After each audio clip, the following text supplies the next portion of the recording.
Bonjour à tous et bienvenue pour ce deuxième webinaire construction intérieure. Donc, je suis Philippe Dresto, je suis directeur de la prospective et de marketing stratégique au sein de l'association ouvrière des Compagnons du Devoir et du Tour de France. Je suis une nouvelle fois heureux de vous accueillir pour ce webinaire, ce deuxième webinaire qui va jalonner nos rencontres et qui vont nous mener jusqu'à un colloque en fin d'année. Donc, six rencontres à distance, vu les conditions qui ne vous ont pas échappé. Et nous avons eu l'occasion le mois dernier de nous rencontrer sur un sujet sur les usages du bâtiment durable et l'intérieur des bâtiments. Ça, c'était la dernière fois. Pour cette fois-ci, nous allons travailler sur la santé et le bien-être. Avant de rentrer dans le vif du sujet, bien entendu, à tous les auditeurs, vous avez la possibilité de poser vos questions. Pour cela, vous avez un outil en bas qui s'appelle le chat, dans lequel vous pouvez poser des questions. Elles nous sont remontées et on pourra du coup les poser au fil de l'eau à nos invités. Et je crois aussi que vous allez recevoir des questions de sondage par rapport à vos habitudes, par rapport à ces webinaires. Donc, merci par avance d'y répondre. Pour ceux qui n'étaient pas là la dernière fois, donc, nous avons avec nous Philippe Simet. Philippe Simet, il est philosophe. Excusez-moi, j'ai aussi la question qui vient d'arriver, ça m'a un peu troublé. Il est philosophe de la ville, il travaille également, il donne des cours à l'école d'architecture de Paris-Belleville. Merci Philippe d'être de nouveau avec nous aujourd'hui pour ce deuxième webinaire. À tes côtés, pour évoquer le sujet santé et bien-être dans l'habitat, nous accueillons Étienne Poulet, Benjamin Mendes et Perrine Belin. Donc, merci à tous les quatre d'être avec nous aujourd'hui et de participer, de contribuer à l'ensemble des échanges. Alors, Perrine, vous êtes architecte des PLG, vous êtes associée du cabinet FACES, vous me direz tout à l'heure comment il faut le dire. Vous êtes également enseignante-chercheuse à l'École nationale d'architecture de Paris-la-Villette. Donc, Perrine et Philippe, vous êtes collègues. Et vous êtes aussi membre du laboratoire GERFO. Étienne, vous êtes compagnon cellier et vous êtes chef de projet, chef d'études avancées chez l'équipementier automobile Faurecia. Donc Faurecia, plutôt l'automobile, vous allez voir de quelle manière on raccroche ça avec l'habitat.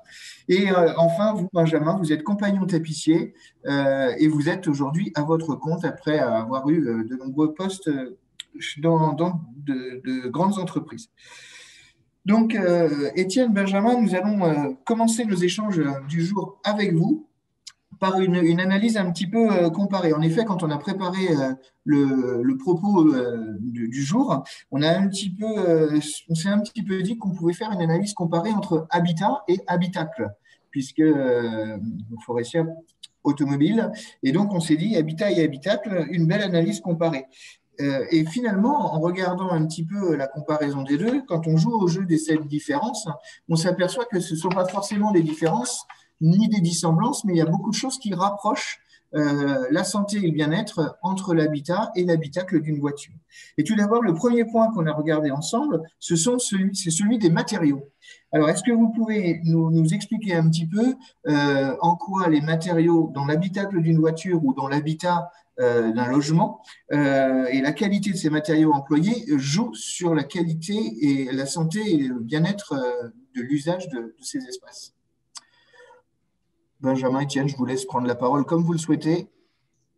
Je vais commencer si vous voulez bien. Disons que dans l'habitacle automobile, on est soumis à de fortes contraintes de qualité des matériaux, hein, de confort et de sécurité. Donc la qualité des matériaux, ça passe par des matériaux de plus en plus, qu'on va dire, recyclables et recyclés. Donc, pour éviter tout ce qui est matériaux, enfin, de toute façon, tous les matériaux sont synthétiques, hein. Une très faible part de matériaux naturels qui sont dedans. Mais tous ces matériaux synthétiques sont issus de l'industrie du pétrole et donc dégagent, une fois transformés, dégagent des matières qui ne sont pas bonnes pour l'organisme, hein, cancérigènes, tout ce qu'on veut. Donc, les constructeurs nous imposent de plus en plus de limiter ces composants organiques volatiles, les COV qu'on appelle. Donc, c'est des particules qu'on retrouve dans les tissus, dans la mousse, dans le métal, dans tout ce qui est habitacle. Et comme un habitacle de voiture, c'est assez confiné, il faut qu'il y en ait le moins possible, quoi, hein. Alors, ce côté COV, on va le retrouver aussi dans l'habitat. Oui, tout à Absolument. fait. Après, nous, c'est vrai que par rapport à l'industrie automobile, on a un regard qui est beaucoup moins normé, puisqu'on traite directement avec des clients particuliers qui sont beaucoup moins au fait de toutes ces normes à respecter ou de ces COV en particulier. Donc, il est vrai qu'après, particulièrement les tapissiers d'ameublement pour la réalisation de leurs objets, sièges, canapés, etc., travaillent historiquement avec des matériaux naturels depuis longtemps. Et aujourd'hui, par contre, effectivement, de plus en plus se conforment en fait à l'industrie de l'ameublement ou même automobile et utilisent de plus en plus des mousses ou des matériaux synthétiques ou issus de l'industrie pétrolière. Donc, plutôt synthétique dans la logique automobile, plutôt naturel avec plus de facilité à mettre en œuvre du naturel dans l'habitat. Quand on dit naturel, on pense aussi à biosourcé, géosourcé. Est-ce que c'est un point particulier qu'on peut voir dans l'habitat ou dans l'habitacle? De plus en plus, ouais, même dans l'automobile, on cherche à avoir des matériaux biosourcés. Donc, on a des revêtements où il y a une part de matériaux naturels qui rentrent, du lin, du chanvre, des trucs comme ça. Mais bon, c'est un faible pourcentage. Ou même dans la fabrication des mousses de siège, on inclut des huiles parce que les mousses, c'est un mélange de, de polyols avec des isocyanates. Et dans les polyols, on essaye d'avoir des polyols d'origine végétale. Ça existe, mais c'est pareil, c'est une très faible quantité. On pourra jamais remplacer la chimie pétrolière. Alors que dans le bâtiment, on a plus de latitude quand même pour utiliser ces On a un produits. peu plus de latitude effectivement avec l'emploi des tissus, plus particulièrement où on peut avoir beaucoup de tissus en lin, en coton, qui reviennent d'ailleurs sur le devant de la scène en termes de décoration à l'intérieur également. Ensuite, en ce qui concerne les matières premières, sur des meubles traditionnels, on va être sur des matériaux naturels. Et sur les meubles contemporains, on a plutôt tendance à se positionner sur du matériau synthétique ou d'origine pétrolière. Donc, je voudrais quand même rajouter que même dans des tissus naturels, on va dire du lin, il y a quand même des parts de COV parce que ces tissus-là, pour pouvoir être tissés correctement, ils sont lubrifiés, il y a une part de chimie qui est ajoutée à ces produits naturels qui sont tissés sur des machines qui utilisent des produits pétroliers pour la lubrification des machines et tout, et on retrouve tout ça dans les tissus. Parce que nous, on a fait des essais au niveau avec les constructeurs automobiles, et les constructeurs automobiles, après les tests, ils nous ont dit, mais même dans vos tissus naturels, il y a des COV, quoi. Alors justement, Étienne, il y a une question qui vient de tomber sur la part du biosourcé dans l'habitacle d'une voiture. Vous laissiez entendre dire tout à l'heure que la part du produit naturel était faible, et quand la logique du coup biosourcé en tant que tel, qu'est-ce qu'on peut en dire? C'est très très faible? Pour l'instant, oui, on n'est pas à 10%, hein. Et qu'est-ce qui explique cette faiblesse? C'est la technologie. Pour l'instant, on n'a pas la technologie pour mettre... par exemple, les mousses de siège, par exemple, on ne sait pas remplacer, on ne sait pas avoir la même qualité avec des produits dits naturels qu'avec des produits pétroliers, quoi. D'accord. Parce qu'on Et veut de plus en Benjamin, par plus de rapport au confort. 10%, oui. Non, le confort se joue sur la qualité de la mousse, et si on met des produits 100% pétroliers, on aura beaucoup plus de confort et de durabilité dans les mousses des sièges de voiture qu'avec des matériaux mélangés avec du biosourcé, quoi. D'accord. Et donc, par rapport aux 10% qu'Étienne évoquait pour l'habitacle, dans l'habitat, c'est plutôt quoi? Un tiers, deux tiers? Dans l'habitat, c'est difficile à dire, mais ça reste mince aussi, parce que effectivement, encore une fois, la plupart des meubles sont faits quand même avec des mousses et des ouates acryliques. Et après, on va avoir seulement le tissu qui pourra être fabriqué avec des matières naturelles, mais qui ensuite est apprêté effectivement pour pouvoir lui donner une certaine tenue, etc. Donc, on sera peut-être dans les mêmes pourcentages. Après, ça dépend vraiment. C'est du cas par cas, quoi. Donc, on se fait toujours rattraper par la pétrochimie, en fait. C'est ça. Deuxième point sur santé et bien-être qu'on avait évoqué, c'était le confort et l'ergonomie. Alors, dans une voiture, on le comprend parce que quand on fait 500 km, on a besoin d'ergonomie et de confort. Dans un canapé aussi, est-ce que ça se traduit de la même manière? Dans l'habitat, on va peut-être dire que ça sera moins précis, j'imagine, que dans l'automobile, puisqu'effectivement, on est assis moins longtemps au même endroit, je pense. Après, ce qu'on va travailler, c'est plutôt l'usage du meuble en particulier, que ce soit une chaise, par exemple, pour déjeuner à table, un fauteuil de bureau pour travailler, un canapé pour s'allonger, s'avachir ou regarder un film. Et c'est l'usage du meuble que l'on va utiliser qui va donner un peu l'ergonomie du siège. On va travailler les inclinaisons et la fermeté ou la souplesse du revêtement, du matériau utilisé, En fonction de l'usage. en fonction de l'usage, c'est ça. Étienne, on retrouve la même chose dans une voiture? Ah, on retrouve de plus en plus parce que le mode d'utilisation de la voiture est en train de changer avec la conduite autonome. Donc, on est en train de repenser complètement l'architecture du siège et les fonctionnalités dans le siège. On avait déjà beaucoup de fonctionnalités dans le siège de voiture. On a des sièges chauffants, des sièges massants, plein de trucs. Mais maintenant, avec le mode autonome, on est obligé de repenser la position de l'occupant dans le siège. Donc, ça inclut beaucoup de modifications au niveau architecture de la conception du siège, de l'armature, du métal et aussi du confort avec les mousses et les revêtements, quoi. Benjamin, en propos liminaire sur sa réponse, envisageait le côté normatif. Est-ce qu'en effet, dans l'automobile, il y a une approche très normative au niveau de tout ce qui est confort et ergonomie? Ah bah, dans l'automobile, oui, surtout au niveau confort et surtout sécurité, quoi.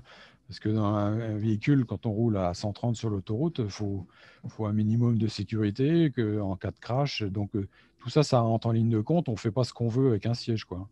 Il y a des règles de conception au niveau du métal, au niveau des mousses, des sécurités, des airbags, parce que dans d'un siège de voiture, maintenant, c'est bien rempli, hein. On veut des sièges de plus en plus minces avec de plus en plus de technologie à l'intérieur. Donc, c'est pas simple.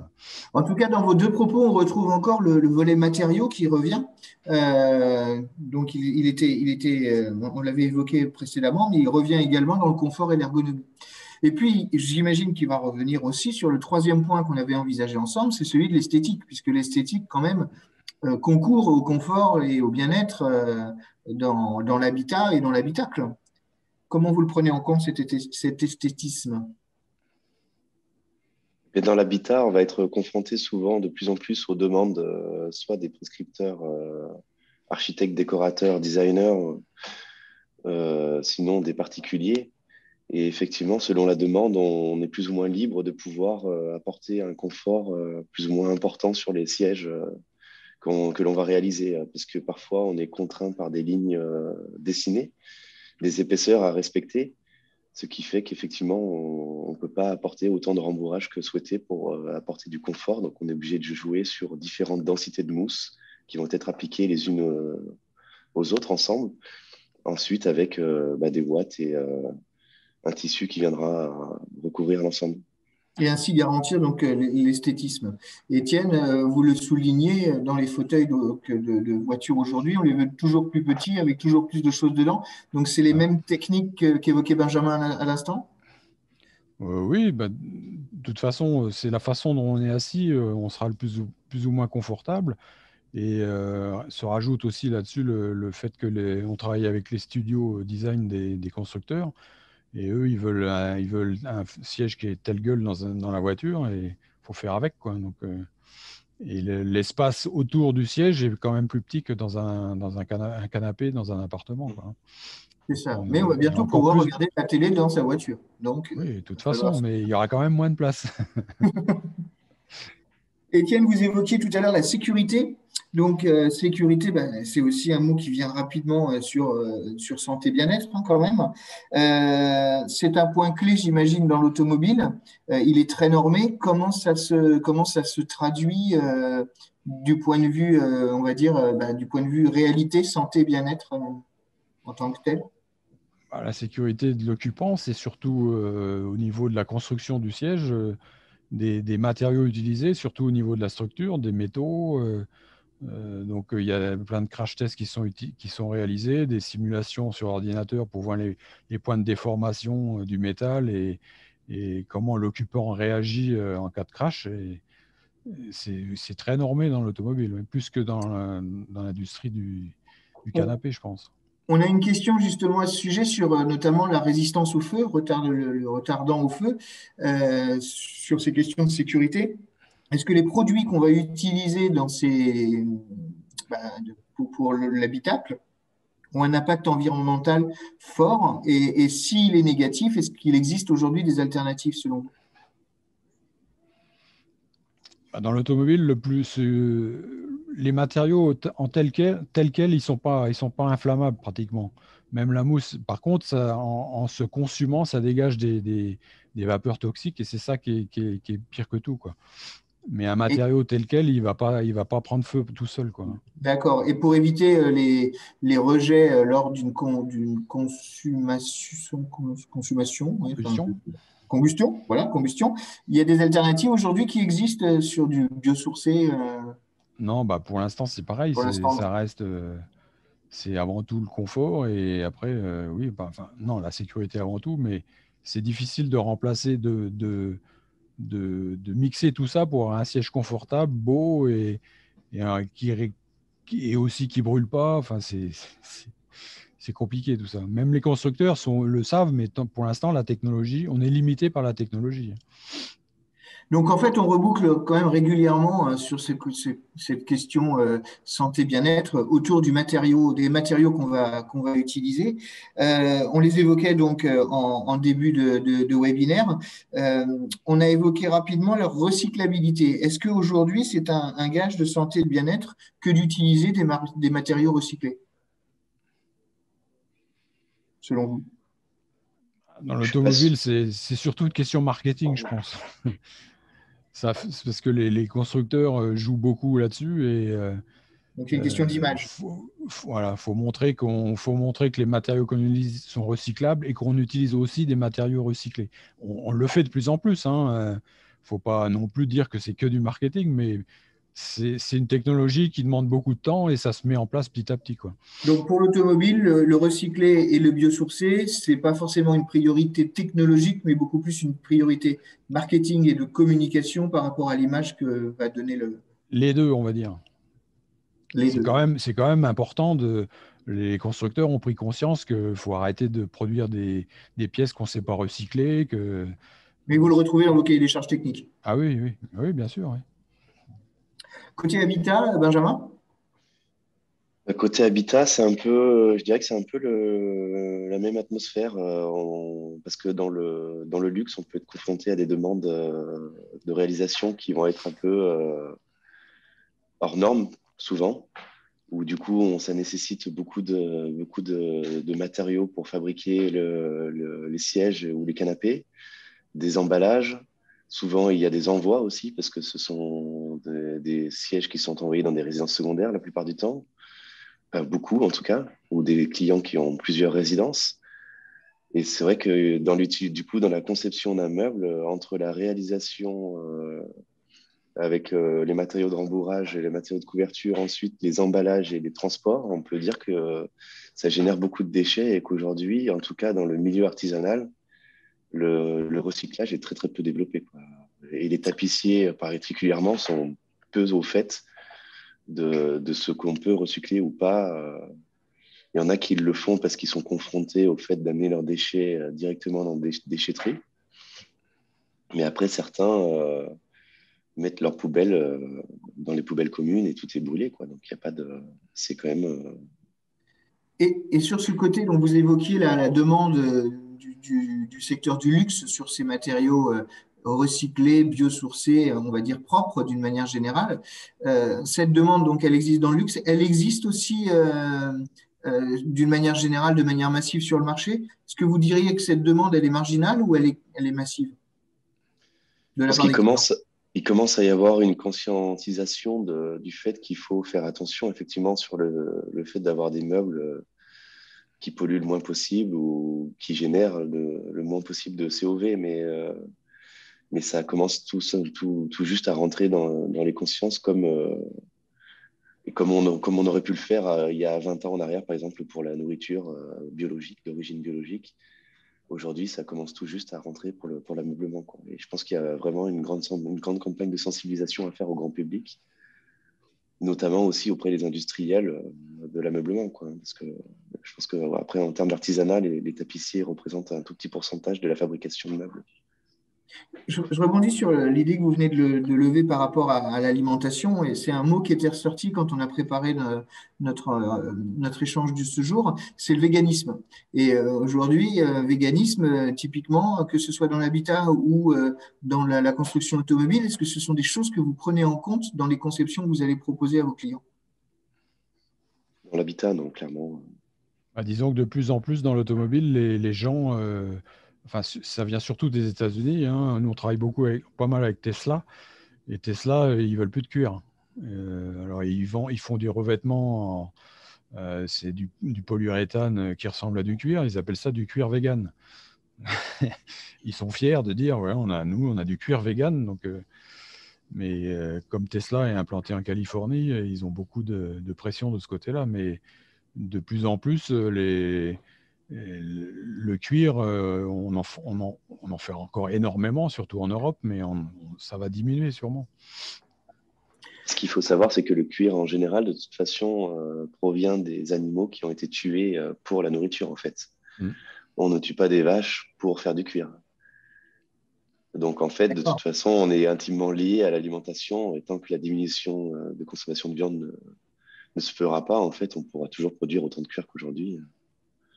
Donc, d'une manière générale, en fait, vous intervenez en interface directe avec les modes de vie des consommateurs, que ce soit pour de la mobilité, de l'habitat, et puis quelque part de l'alimentation. Si on doit boucler la boucle un petit peu du confort, du bien-être et de la santé, est-ce qu'aujourd'hui, il y a des fonctionnalités particulières que vous allez apporter dans l'habitat ou dans l'habitacle qui vont pouvoir apporter confort et bien-être au-delà de ce qu'on a pu évoquer déjà précédemment?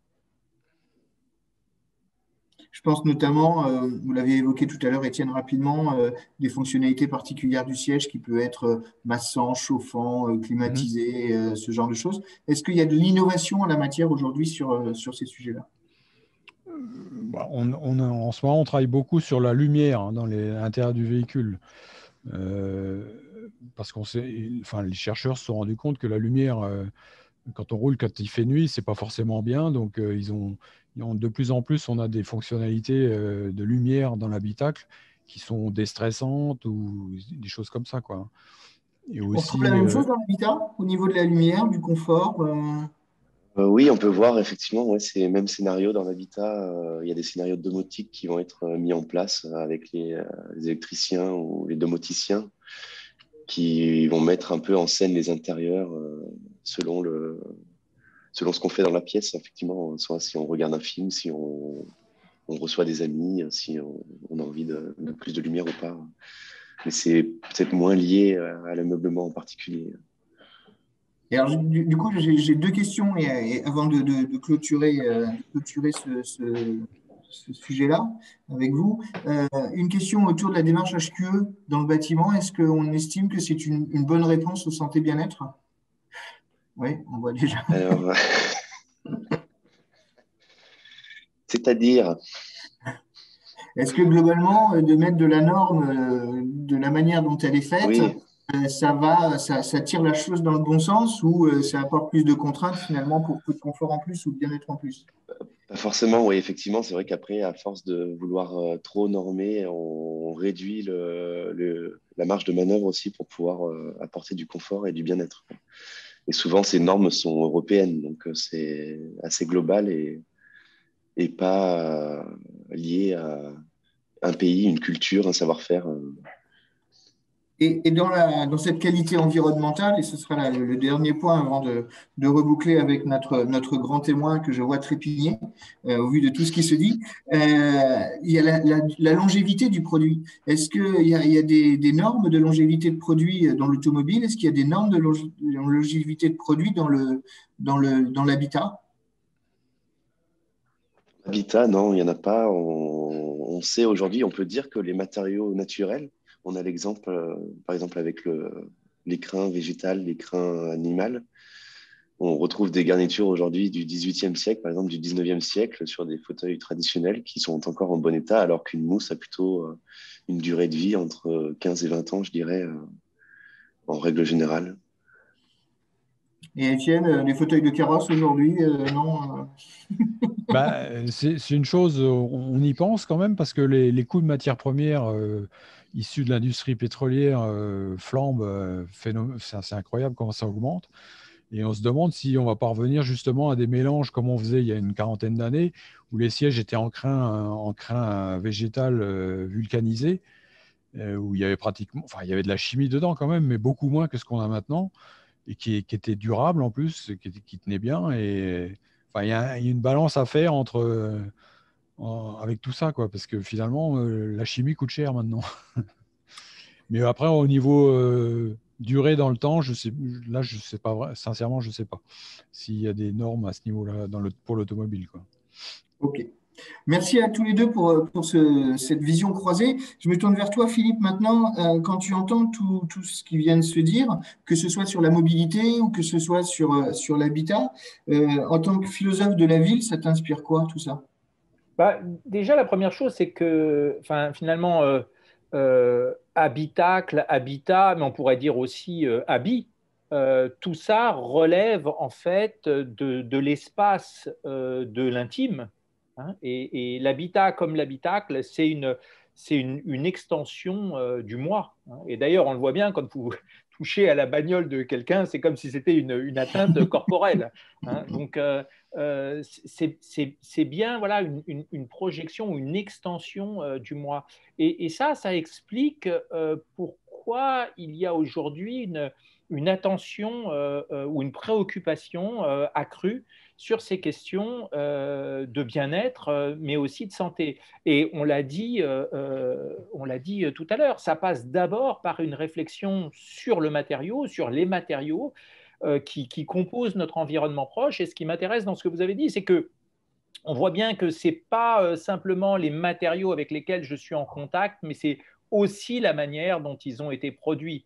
On parlait du véganisme, certains ne veulent pas, certains ne veulent pas être en contact avec du cuir, d'autres ne veulent pas des matériaux qui sont issus de la pétrochimie. Donc on a des grilles d'analyse ou des critères qui ne sont pas les mêmes, mais on voit qu'il y a maintenant une focalisation sur cette question-là et que les questions de confort, les questions de santé sont intimement corrélées. Et peut-être ne faut-il pas trop les décorréler pour ne pas aller vers des esthétiques qui seraient justement des esthétiques complètement qui feraient abstraction d'une réflexion sur le vivant et voilà, ou la manière dont on transforme les matériaux. Et que ces questions d'esthétique aussi, ce ne sont pas des esthétiques abstraites, ce sont des esthétiques qui sont liées aussi à la question des déchets, à la question du réemploi. Enfin, voilà, donc toutes ces dimensions sont articulées les unes aux autres de façon très intéressante. Et si on articule en plus la dimension mode de vie et tendance, ça donne quoi, selon toi? Mode de vie et tendance, mode de vie, je crois qu'il y a... Bon, on en parlait un peu la dernière fois dans la question des usages. Il y a la volonté aussi. Ce que je trouve intéressant, c'est que cette question du matériau, elle n'est pas dissociée de la question des modes de vie. C'est-à-dire qu'on a envie aussi de revenir à un contact avec un certain type de matériaux, peut-être davantage issus de la biomasse, avec tout ce qu'il y a de compliqué dans leur mise en œuvre, et notamment là où il y a beaucoup de technologies, comme c'est le cas dans les voitures. Mais on voit bien que ça fait partie, cette réflexion sur les matériaux, elle fait partie des modes de vie, comme et Benjamin le mentionnait, la réflexion sur la nourriture aujourd'hui, pas simplement sa consommation, mais tout ce qui touche autour de sa production, de sa provenance, de sa mise en service, ça fait partie des modes de vie. Donc tout ça, on voit bien que c'est interconnecté. Merci à tous les trois pour ce bon échauffement qui va donc permettre à Perrine de prendre la suite. Je me tourne vers vous. Donc maintenant, Perrine, sur ce côté, maintenant, architecte architecture, parce que quand on parle d'aménagement intérieur, de construction intérieure, de santé, de bien-être, vous, j'imagine, en tant qu'architecte, ça génère un regard particulier. Déjà, d'une manière générale, qu'est-ce que ça vous inspire? Alors, construction intérieure, ça m'évoque, pour prolonger ce que disait Philippe à l'instant, la possibilité que l'espace concret, celui que nous habitons, puisse entrer en résonance avec notre corporalité, notre intériorité. Autrement dit, que les espaces intérieurs de nos maisons et de nos appartements et les matériaux dont ils sont faits puissent nous faire du bien, contribuer à notre épanouissement. Et alors, ce n'est pas qu'une question de caractéristiques chimiques des matériaux, dont dépend la qualité de l'air, hein, même si c'est une question essentielle. Ce n'est pas non plus uniquement une question de mètres carrés habitables, mais cela concerne la manière dont les espaces nous touchent, nous émeuvent, nous mettent en contact avec le monde. En quelques décennies, la notion d'atmosphère a pris de l'ampleur dans le discours et les préoccupations des architectes. L'atmosphère, alors comment la définir? On pourrait la caractériser comme ce à quoi concourent conjointement les contours de l'espace, la manière dont il reçoit la lumière naturelle, le climat intérieur, le chaud, le froid, le sec, l'humide, et la matérialité, les textures.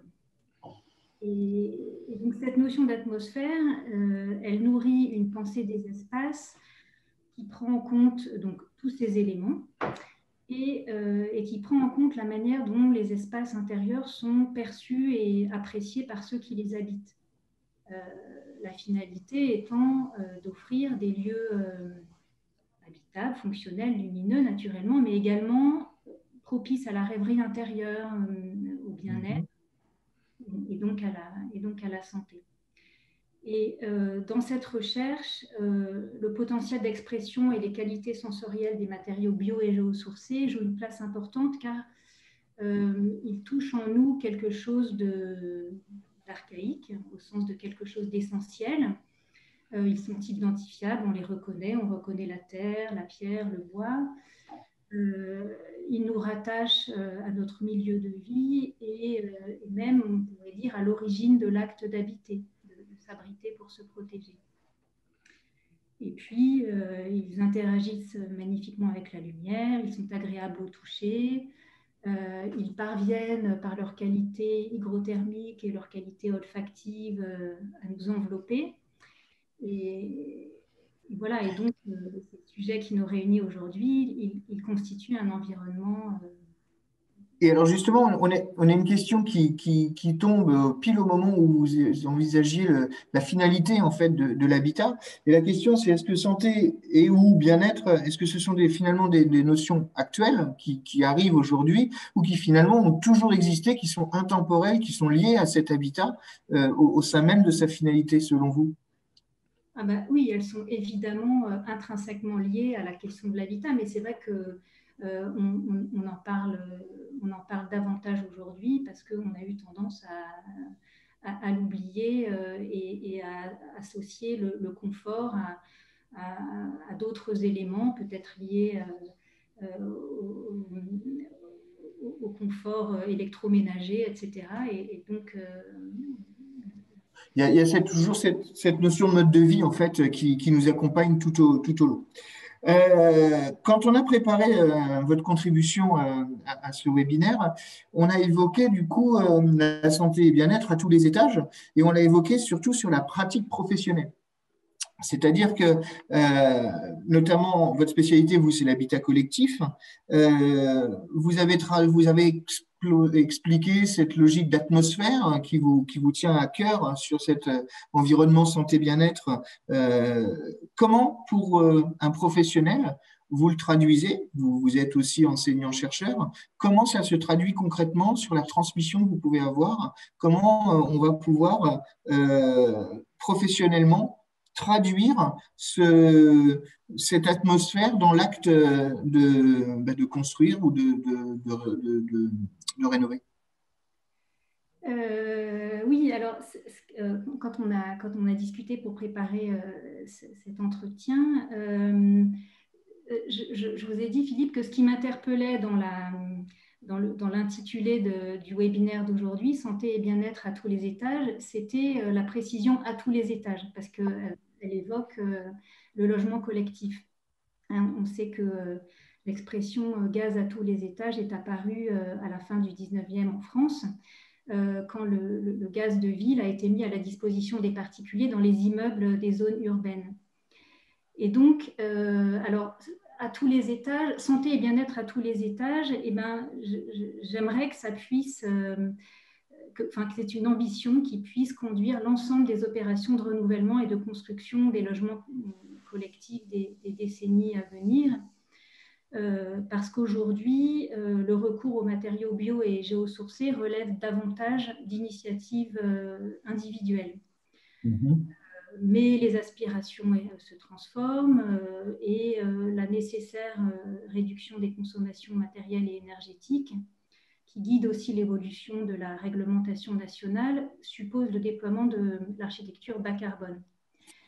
Et donc, mais cependant, donc le recours aux matériaux bio et géosourcés se répand, mais reste beaucoup plus difficile pour des opérations de logement collectif dans les logiques actuelles de leur production, du fait de budgets serrés. Soit parce que le défaut de financement des logements sociaux oblige à un équilibre assez acrobatique entre coût de l'opération et coût de location, soit que les logiques libérales, considérant le logement comme un produit, privilégient les marges. Mais donc, néanmoins, le recours aux matériaux bio et géosourcés se répand, en tout cas pour ce qui concerne le clos et couvert, mais il est très rare que le mobilier intégré, les cloisonnements et les revêtements des espaces intérieurs en bénéficient. Vous faites référence à une initiative individuelle dans la mise en œuvre de ces matériaux. Qu'est-ce qui motive le professionnel à mettre en œuvre de tels types de matériaux? Alors, ce qui motive le professionnel, c'est tout ce dont on vient de parler, la santé, le bien-être et évidemment le développement d'une architecture soutenable et durable, hein, qu'on appelle de nos voeux, mais pour laquelle un changement radical de paradigme est nécessaire, puisque dans les logiques, encore une fois, dans les logiques de production actuelle du logement collectif, c'est extrêmement difficile. Donc, le choix du matériau fait sens quand même pour le professionnel qu'il est. Il y a cette logique de faire un travail de qualité, d'apporter aussi une histoire certainement à la réalisation qu'il a. Oui, c'est vrai que la question du sens est essentielle. Et d'ailleurs, je pense que c'est une piste que l'on peut... la piste à trouver dans ce changement radical de paradigme, elle tient dans justement la question du sens et du soin apporté à la construction. Et aussi, et donc je pense que c'est lié, dans la modification des logiques d'articulation entre le gros œuvre et le second œuvre.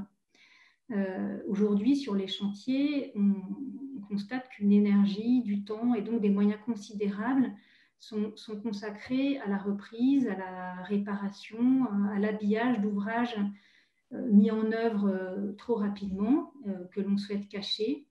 Et il en résulte une hiérarchie des ouvrages et un cercle non vertueux qui tire la construction et tous ses acteurs vers le bas.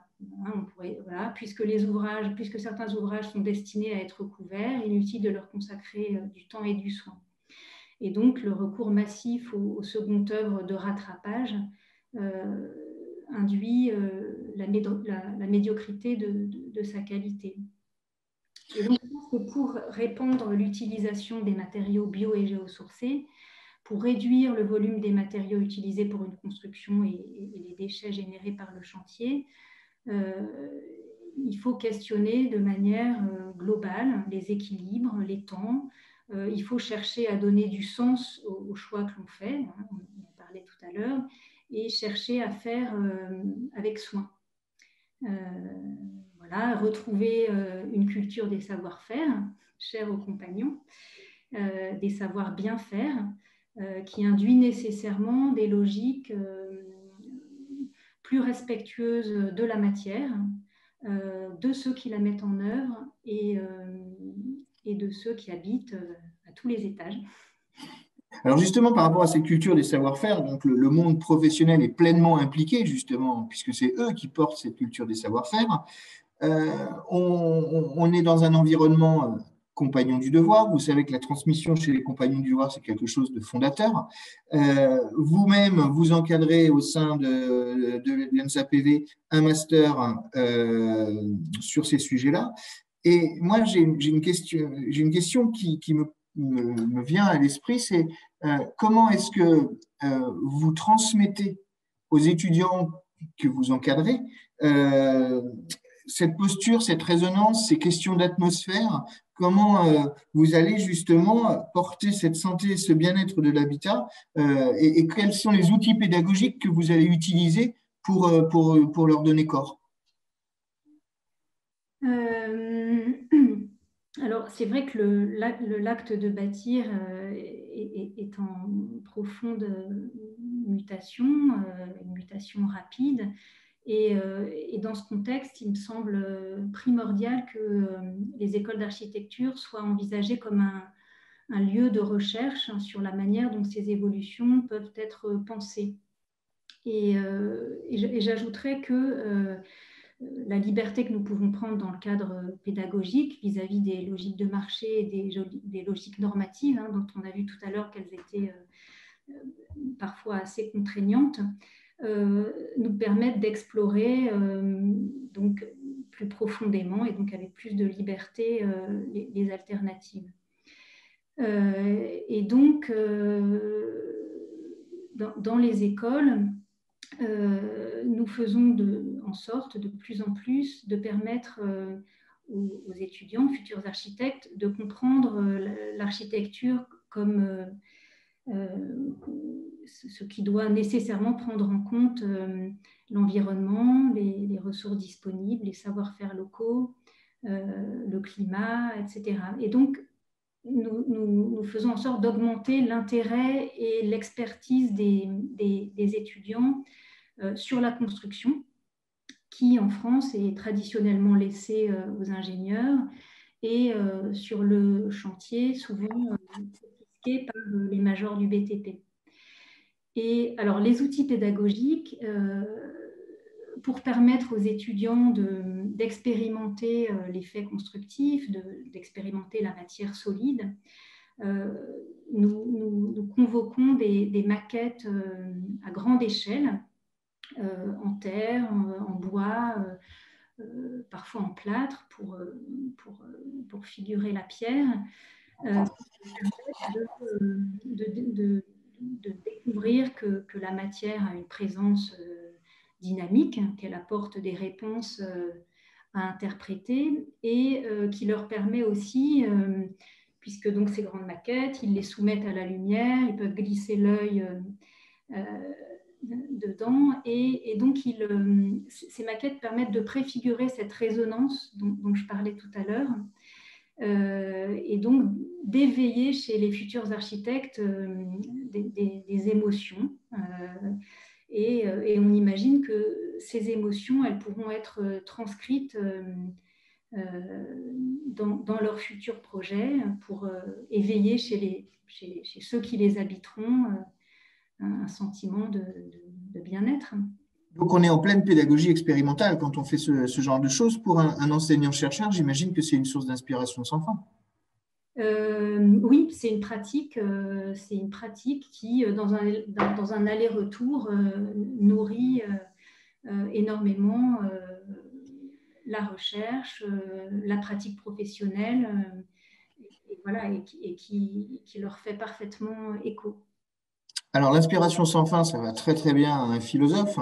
Donc, Philippe, je reviens vers toi. Quand tu entends les propos de ta collègue de l'ENSAPV, qu'est-ce que ça t'inspire par rapport à cette résonance, cette ambiance autour de santé et bien-être?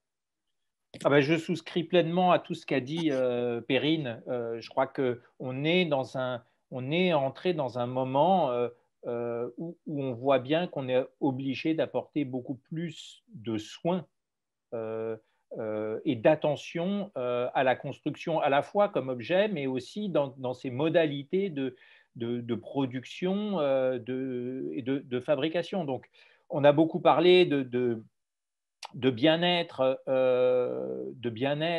et de santé en fait pour les habitants, mais ça doit être pour tout le monde et tout d'abord pour celles et ceux qui construisent. Et c'est une question qu'on se pose souvent moins dans les écoles d'architecture, où on reste quand même très focalisé sur les objets et la production, voilà, la production des objets, mais quelles sont les conditions de travail en fait, des ouvrières, des ouvriers, comment ça se passe sur les chantiers de construction et comment cette question du bien-être au travail et de la santé, et donc encore une fois de la place du corps, hein, du corps voilà, qui transforme, qui est au contact des matériaux, des matières, et voilà, qui les transforme et qui les met en œuvre, comment ces choses-là se passent. Et c'est des questions qui sont absolument fondamentales.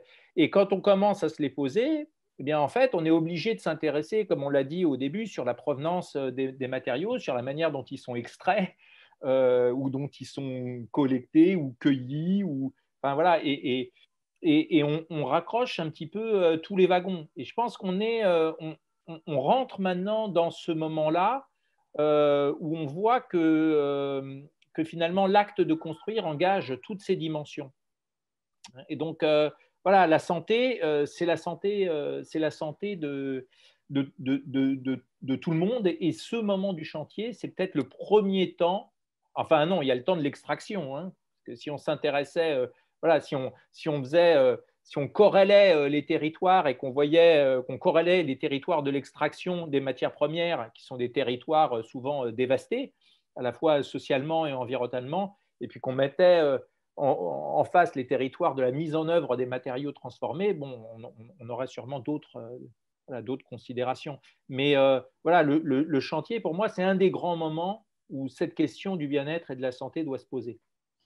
Alors, merci Philippe pour ta transcription. Perrine, vous évoquiez que l'école d'architecture, Philippe, tu faisais la même chose, était un endroit important de transmission justement par rapport à ces facteurs immatériels. Il y a une question qui tombe justement sur le sujet de la transmission au sein des écoles d'architecture. Est-ce qu'on a la capacité, est-ce qu'on a l'expérience de générer des échanges entre jeunes architectes et jeunes artisans pour justement travailler autour de cette recherche, de la nouvelle manière de bâtir, en mettant l'utilisateur au cœur de cette démarche. Ça existe ou pas, ça? Oui, alors je prends la parole. Quelques initiatives existent et c'est quelque chose que j'ai très envie de développer à l'école de la Villette. Et donc j'envisage l'année prochaine de permettre à des jeunes des mêmes âges, donc des compagnons du Tour de France et des étudiants de master, donc qui ont environ autour de 25 ans, de se rencontrer autour de ces questions-là. Parce que, évidemment, ce dont parlait Philippe à l'instant, le sens, le soin, l'attention qu'on a au moment du chantier, il tient à une meilleure connaissance et les uns des autres, et donc à cette pluridisciplinarité que vous avez mise en œuvre là pour ce webinaire et qui je pense, est essentiel. Est-ce qu'on sait s'inspirer aussi, c'est une question aussi qui tombe, est-ce qu'on sait aussi s'inspirer, on va dire, de tout ce qui a pu marquer le bien-être ou le manque de bien-être et le manque de santé dans le bâtiment? On pense à l'amiante, on pense au plomb, et aujourd'hui, justement, s'inspirer des erreurs du passé ou des méconnaissances du passé pour être plus efficace aujourd'hui et éviter de tels scandales à l'avenir. C'est des choses que vous évoquez en école d'architecture? Alors s'inspirer ou au contraire, oui, prendre le contre-exemple. C'est vrai que la quête comment dire, de performance, de rapidité, etc., qui a pu conduire à faire des choix qu'on regrette aujourd'hui, on la remet en question. Et faire avec soin et donner du sens, c'est aussi se donner le temps de le faire. Et donc, dès lors qu'on se donne le temps de faire les choses, on a la possibilité de mener une réflexion plus pertinente. Et donc, oui, on essaye d'aller dans un sens, dans le sens de la, comment dire, peut-être de la réparation. Donc, il y a une vraie sensibilisation là-dessus. Avant de passer à la phase conclusion et de vous donner le mot de la fin à chacun, il y a une question qui est très large, mais qui m'interpelle et que je n'arrive pas à ne pas poser à Philippe en tant que philosophe et urbaniste, enfin philosophe de la ville, on va dire, et donc qui s'intéresse à l'urbanisme.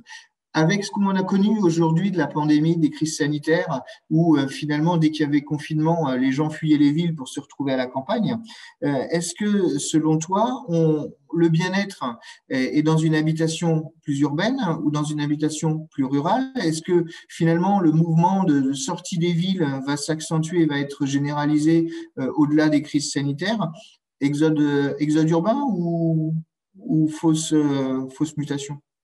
Non, c'est évident que la crise, enfin la pandémie actuelle porte quand même un coup à l'avantage métropolitain, enfin ce qu'on a appelé l'avantage métropolitain, l'idée que les villes concentrent les ressources, les services, les richesses d'une nation. Donc on en sort. Et c'est pas que le Covid, hein. Aujourd'hui, les villes sont vraiment le lieu des inégalités les plus marquantes, des formes de ségrégation qui sont liées à la gentrification, à la hausse du foncier, etc. Donc, voilà, elles sont en train de perdre les villes sont en train de perdre leur avantage. Mais c'est ni rural ni urbain. Ce qui est important, c'est de prendre en compte la solidarité des territoires. Que des villes, finalement, consomment les richesses produites par d'autres territoires, c'est ça qui ne va pas, en fait. Donc, du coup, comment retrouver des formes de solidarité entre les territoires, une meilleure intelligence des territoires pour penser ce que sont des territoires de subsistance qui nous permettent de vivre ensemble, qui rendent la vie viable et acceptable par tous. C'est ça qui compte, quel que soit l'endroit où on se trouve. Équilibre et intégration en fait des territoires. Équilibre et intégration. On va faire un dernier tour.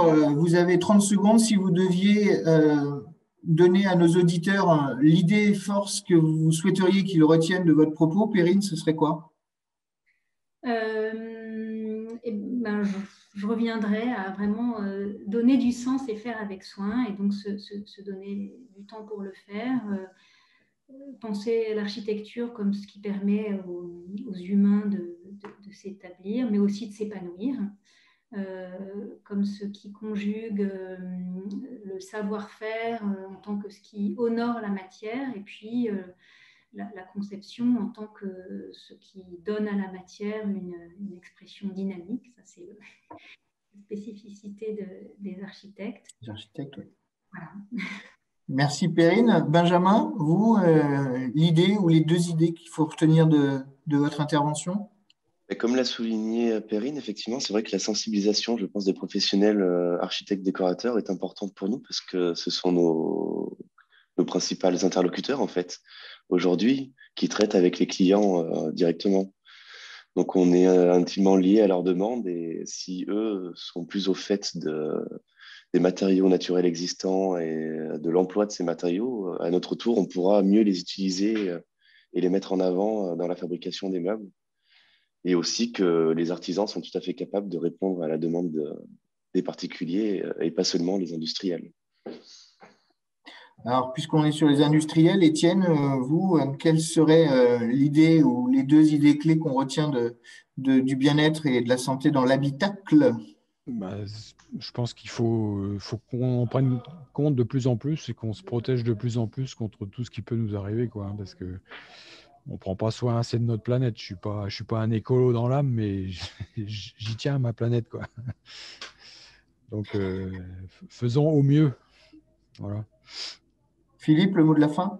Que les questions de confort et de santé, c'est pour tout le monde, et pas simplement voilà, pour les habitants, et que ces deux dimensions de confort et de santé sont indissociables.